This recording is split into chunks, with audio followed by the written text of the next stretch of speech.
Welcome back to WeatherBug, and thanks for tuning in on this Wednesday. Meteorologist Todd Nelson with a look at that national coast-to-coast forecast. Not sure if anybody out there remembers Vanilla Ice, but looking at these webcams, all I could hear was the Ice Ice Baby riff in the back of my head there. So there you go. A couple of webcams from yesterday showing the ice accumulating on not only streets and bridges, but also on web cameras here.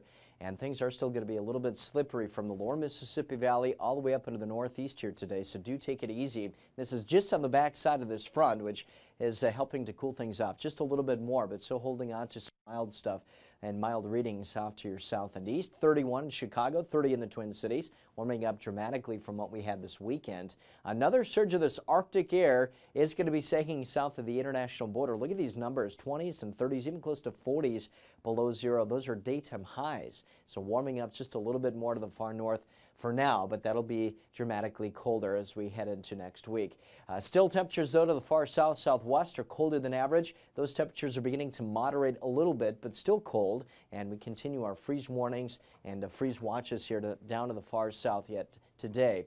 Our winter weather headlines have been allowed to expire to the far north, but high wind is still a concern as you get up near the say Glacier National Park region. Clipper systems are rolling over the Canadian Rockies into the Canadian Prairie provinces and eventually to the upper Mississippi Valley. Light amounts of snowfall will be found generally on the northern side of both North Dakota, Minnesota, Wisconsin, and the UP of Michigan, but we do continue our snow chances in the northeast. We'll talk about that in a second, but you can see that mixture taking place throughout the Ohio and Tennessee Valley and eventually down to the southeast, where precipitation amounts have been quite high over the last 48 hours. And that's why we have additional flooding concerns. As this very slow front pushes off to the east, you might see an additional, I'd say 1 to 3+ inches, especially out near western South Carolina and North Carolina, even into northern Georgia, seeing a chance of decent amounts of precipitation. So early today on this Wednesday, we have freezing rain that'll be a possibility down to the south.